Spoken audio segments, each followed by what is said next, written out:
Alipunllamashi ñuka shutimi kan Miriam Mukmal. Ñukami shamuhuni kay fangaguta sakinkapa yanapaway mashigu.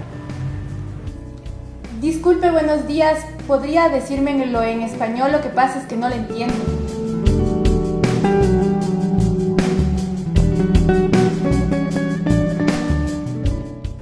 Disculpe, pero tiene que traerme esto en español porque no se entiende. Kaypi zirmaguta churapay. No puede. Tiene que traerme en español porque no se entiende. Tiene que traerlo en español. Shina kashpa kayupaychani mashigu kayakama.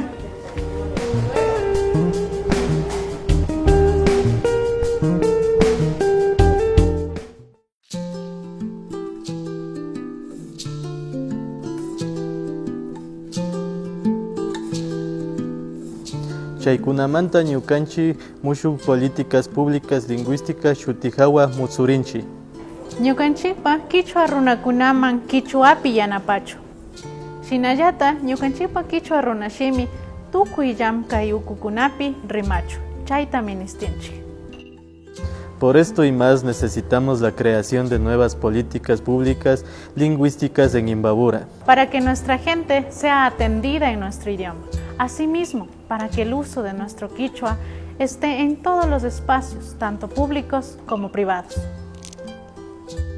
Ñukanchika mana mishushimita shukladuman chitangapa shamurkanchik. Ñukanchika mirachinchik.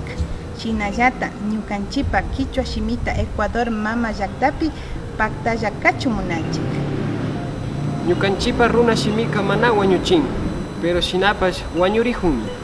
Ñukanchik wawakunata yachachishun, ama kichwa shimi chingarichun. Ñukanchikpa kichwa shimi tukuy pachakunapi kawsarichu, ñukapa makipi kan, kikimba makipi kan, tukuykunapa makipi pashkan.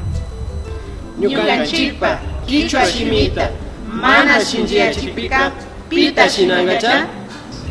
Si nosotros no fortalecemos nuestro idioma quichua, ¿quién lo hará?